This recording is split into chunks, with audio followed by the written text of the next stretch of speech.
জি আচ্ছা।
আপনাদের এখান থেকে দেখা যাচ্ছে?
এটা যদি আমরা একটা পেজে আঁকতাম, পেজের ঠিক কোন জায়গায় আঁকতাম?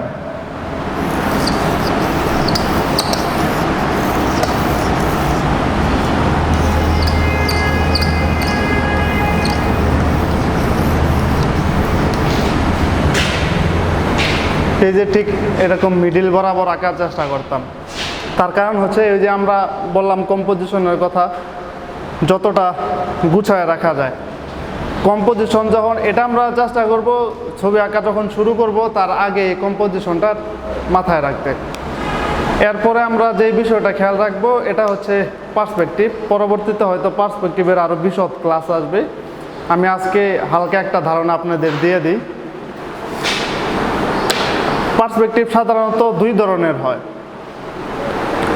একটা হচ্ছে কালার, আরেকটা এরিয়াল। খুব সহজে যদি পার্সপেক্টিভের কথা বলি,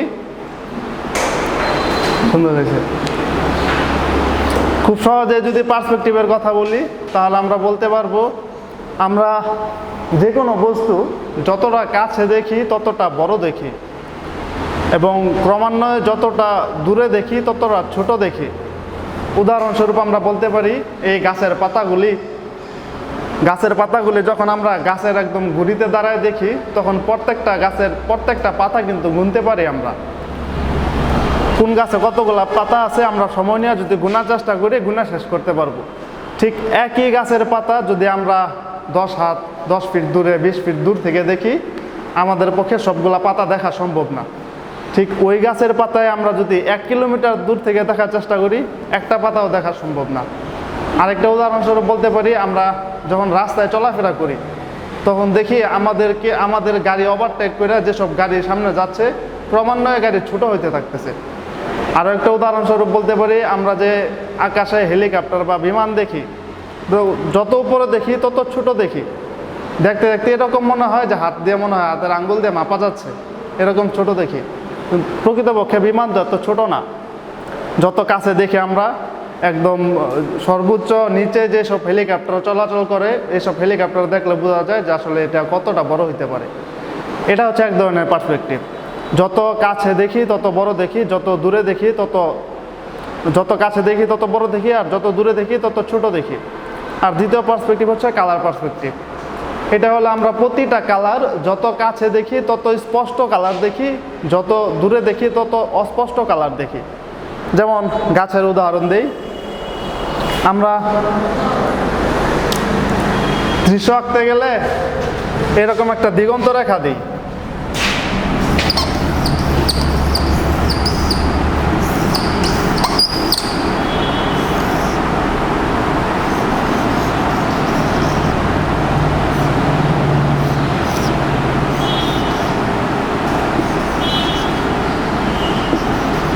এরকম ঘরবাড়ি থাকে, আমরা এরকম একটা দিগন্ত রেখা দিই। এটা হচ্ছে আমরা নদীর এপার থেকে দাঁড়াইলে নদীর ওপারের শেষ প্রান্তে যেসব গাছপালা দেখি, বা হাওর অঞ্চলে গেলে তো চোখ প্রচণ্ড পরিমাণ দূরে যায়, ওইসব অঞ্চলে যেসব গাছপালা দেখি, অথবা আমরা দূরের যেসব গাছপালাগুলো দেখি, এগুলোর দিকে তাকাইলে বোঝা যায় যে দূরের গাছপালার একটা পাতা আমাদের পক্ষে স্পষ্ট দেখা যাচ্ছে না, অথচ কাছে নিয়ে আসলে পাতায় যে শিরাগুলো থাকে এই শিরাগুলো সহ আমরা দেখতে পাই। এর কারণ হচ্ছে কালার পার্সপেক্টিভ। কালার পার্সপেক্টিভের জন্য যত কাছে নিয়ে আসি আমরা তত স্পষ্ট কালার দেখি। প্রত্যেকটা কালার আমরা গুনে গুনে গুনে গুনে বলে দিতে পারবো কোথায় কোন পাতায় কি কি কালার আছে। আর যতটা দূরে দেখি তত অস্পষ্ট কালার দেখি।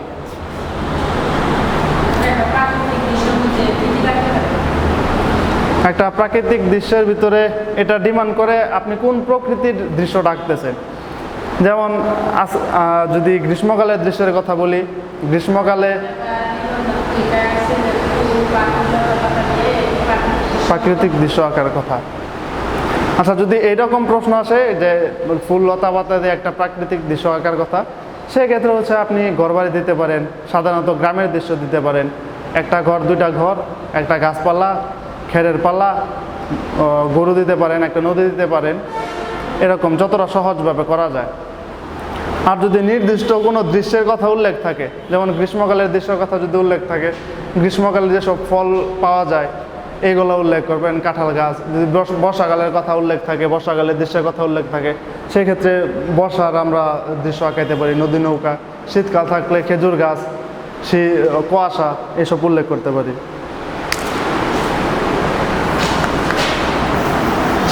দোয়েল পাখির আমি আরেকটু সহজ কিভাবে আঁকানো যায়, সহজ ফর্ম কিভাবে ধরা যায়, এটা একটু দেখাই দিই।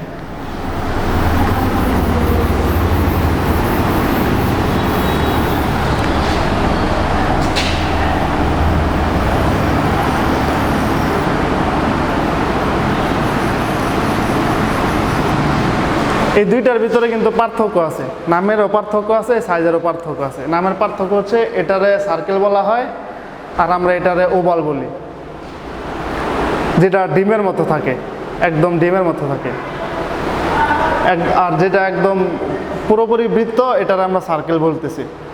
তো দুইটা, একটা সার্কেল আর একটা ওভাল দিয়ে যত সহজভাবে দোয়েল পাখি আঁকানো যায়।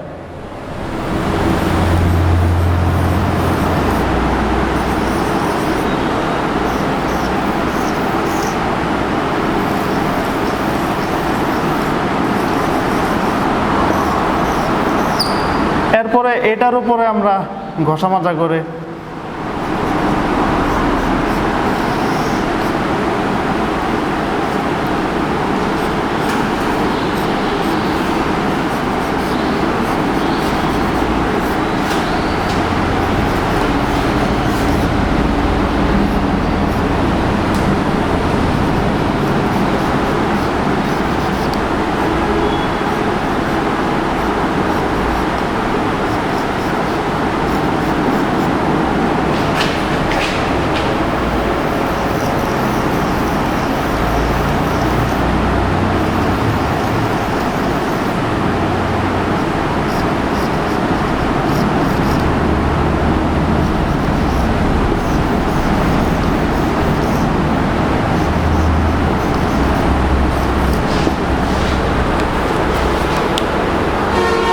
এরকম।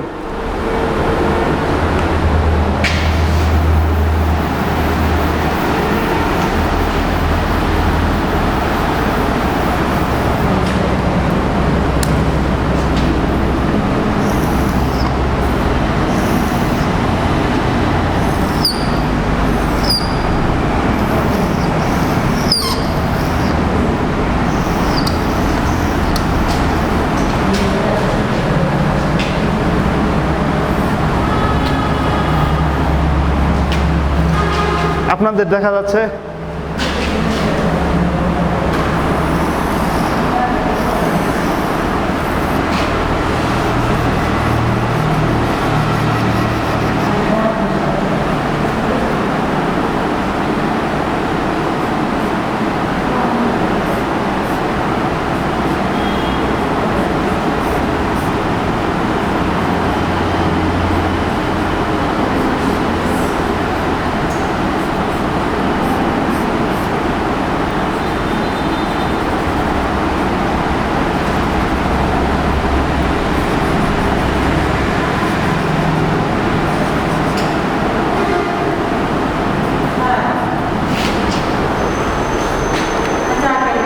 জি বলেন বলেন। আচ্ছা দেখা যাচ্ছে না।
আমরা যদি শরৎকালের দৃশ্য আঁকি, শরৎকালের দৃশ্য আঁকতে গেলে সর্বপ্রথম মনে হয় কাশফুলের কথা, কাশবনের কথা।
ধরেন আপনি যদি ঠিক এই একই ফর্ম রাখেন, শীতকালের দৃশ্যে কয়েকটা জিনিস পাল্টাই দেবেন। যেমন আমি কাশবন দিছি, এখানে তো বোর্ড, এই জন্য কাশবনগুলো পুরোপুরি বোঝা যাচ্ছে না। যেমন আমি কাশবন সরাই দিব, আমি কাশবন সরাইয়া আমি এই ঘরগুলো ইউজ করব, এই গাছগুলো ইউজ করব, এই নদীটা ইউজ করব, কিন্তু আমি এছাড়া আরও কিছু এলিমেন্টস যোগ করে দেবো। যেমন শীতকালে কুয়াশা আছে, শীতকালে মানুষজন, এটা তো শরৎকালে হচ্ছে আকাশ সুন্দর থাকে, বাতাস থাকে, কিন্তু শীতকালে মানুষজন কি বলে যে আগুন পোহায়, এই আগুন পোহানোটা যোগ করে দেব। তারপরে খেজুর গাছ পাওয়া যায়, খেজুর কাটা থাকে, খেজুর গাছে কলস বাঁধা থাকে, একটা খেজুর গাছ দিয়ে দেব, খেজুর গাছে একটা কলস বাঁধা দিয়ে দেব। ঘরের উপরে গাছটা এটাই দিলাম আমি, কিন্তু এপাশে আমি একটা খেজুর গাছ এড করে দিলাম। যেমন এটারে যদি আমি আরেকটু এডিট করি, আপনাদের শেষ, যেমন এটারে যদি আমি এডিট করে শীতকালে নিয়ে যাই, তখন ব্যাপারটা দাঁড়াবে এরকম। আপনাদের শেষ, আমি কি কাজ করবো এটাতে? আচ্ছা, আমি এই এলিমেন্টসগুলো বাদ দিয়ে দেবো।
এখানে তো ধরেন জায়গা নেই, এখানে আরেকটা খেজুর গাছ দিলাম, এটাতে কলসি বাঁধা, এটাতে আরেকজন কেউ কলসি সে বাঁধতেছে অথবা রস পাড়তেছে, এটা যোগ করলাম।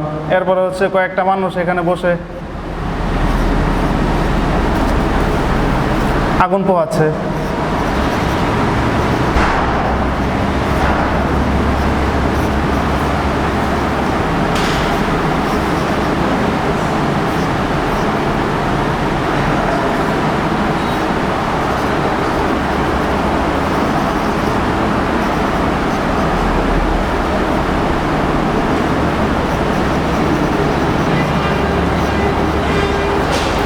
এরকম শীতকালে আরও যা যা এলিমেন্টস পাওয়া যায়, যেমন এটা যদি আমি কালারে করতাম তাহলে আমি কুয়াশা দেখানোর চেষ্টা করতে পারতাম।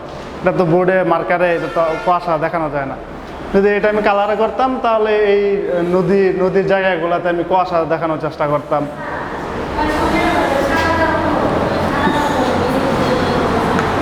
বুঝি নাই, যদি বলে প্রশ্ন এরকম থাকে সাদা কালো করার জন্য। আচ্ছা, এই একই ফরম্যাট আমরা যে পেন্সিলে পুরো সর্বপ্রথম কাজ করব, পেন্সিলের যে ফরম্যাটে কাজ করব ওই একই ফরম্যাট, শুধুমাত্র সাদা কালোতে যদি কালারফুল করতে বলে বা জল রং করার কথা বলে শুধুমাত্র তুলিটা ভিন্ন থাকবে। আমরা পেন্সিলে এই ড্রয়িংটা করছি, পেন্সিলে এই জায়গায় কালার করার চেষ্টা করছি, ঠিক একইভাবে জল রঙে শুধুমাত্র মাধ্যমটা পরিবর্তন হয়ে যাবে, পেন্সিলের জায়গায় তুলি থাকবে। আমরা তুলিতে একইভাবে এই জায়গায় কালার করব। আর যদি বলে সাদা কালোর কথা, সাদা কালো করলে হচ্ছে যেসব জায়গায় আমরা আলো রাখবো বা যেসব জায়গায় আমরা ফোটানোর চেষ্টা করব ওই জায়গাটা ফাঁকা রাখবো, একদম পেপার হোয়াইট রাখবো, বা যতটা বুঝি নাই।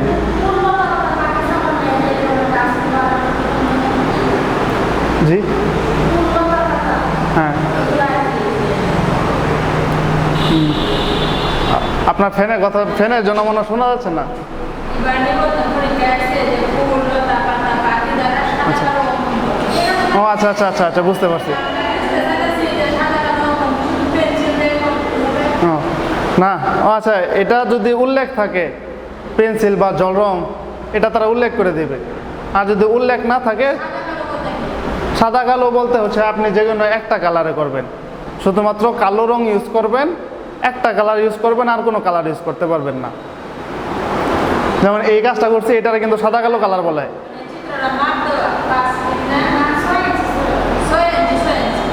আচ্ছা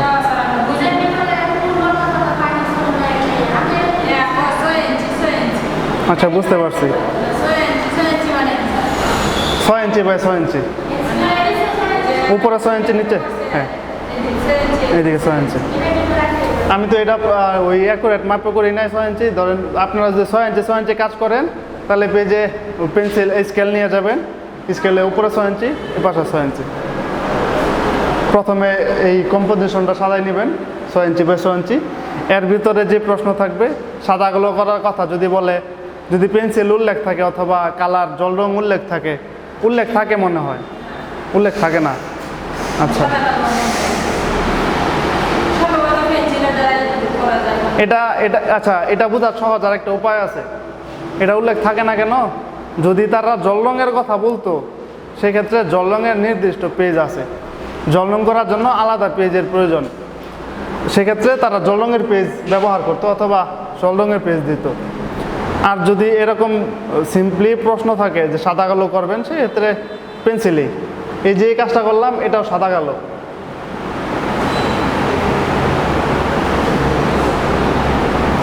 যেমন এই ঠিক এই ফরম্যাটটারেই যদি আমরা অন্য দৃশ্যে নিয়ে যাই, গ্রীষ্মকালে নিয়ে যাই, তাহলে আমরা খেজুর গাছটা বাদ দিয়ে দিব। খেজুর গাছটা বাদ দিয়ে আমরা কাঁঠাল গাছ দিব। হ্যাঁ, কাঁঠাল গাছে কাঁঠাল ধরছে, এই হ্যাঁ নদীটা থাকবে, নদীটা দিলাম আমরা।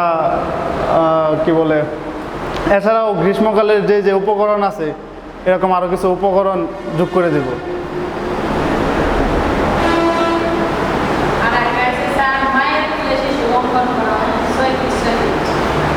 6 ইঞ্চি বা 6 ইঞ্চি আছে ওটা 50 করে।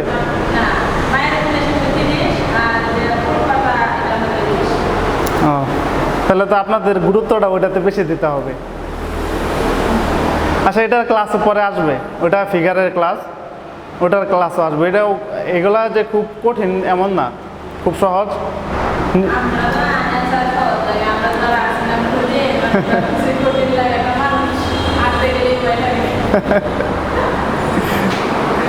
এগুলার নির্দিষ্ট কিছু ফরম্যাট আছে, এই ফরম্যাট আপনাদেরকে বলে দিলেই আপনারা নিজেরা এগুলা প্র্যাকটিস করলে এঁকে ফেলতে পারবেন। যদিও ছবি আঁকার নির্দিষ্ট কোনো নিয়ম নাই যে যে কোনোভাবে আঁকতে পারে, কিন্তু ভালো ছবি আঁকার জন্য নির্দিষ্ট কিছু ফরম্যাট আছে। আজকের এতটুকু ক্লাস নিয়ে আপনাদের প্রশ্ন থাকলে বলতে পারেন, যদি আরও কোনো প্রশ্ন থাকে। আপনাদের কাছে মনে হয় এই বিষয় একদমই নতুন, একদমই নতুন। ঠিক আছে, আপনারা নিজেরাও একটু, এখন তো মোটামুটি অনলাইনে সব কিছুই অ্যাভেলেবেল। আমি 2014-তে এসব ছবি আঁকার বিষয় নিয়ে ঘাটাঘাটি করছি, তখন অনলাইন বেশি একটা অ্যাভেলেবল ছিল না। খুব কষ্ট করে ইউটিউব থেকে প্রচুর পরিশ্রম করে খুঁজে বের করছি। তখন কীভাবে খুঁজতে হয় এই ধারণাও কম ছিল। এখন তো মোটামুটি অনলাইন খুব অ্যাভেলেবেল। আপনারা আমাকে যে প্রশ্নগুলো করবেন, এই প্রশ্নের উত্তরও খুঁজে বের করে ফেলতে পারবেন। তো এই জন্য চেষ্টা করবেন যেসব খুঁজে বের করা না যায়, হ্যাঁ আমাদের কাছে যেসব আছে এরকম কিছু প্রশ্ন করার জন্য, তাহলে আপনাদের জন্য সুবিধা বেশি হবে।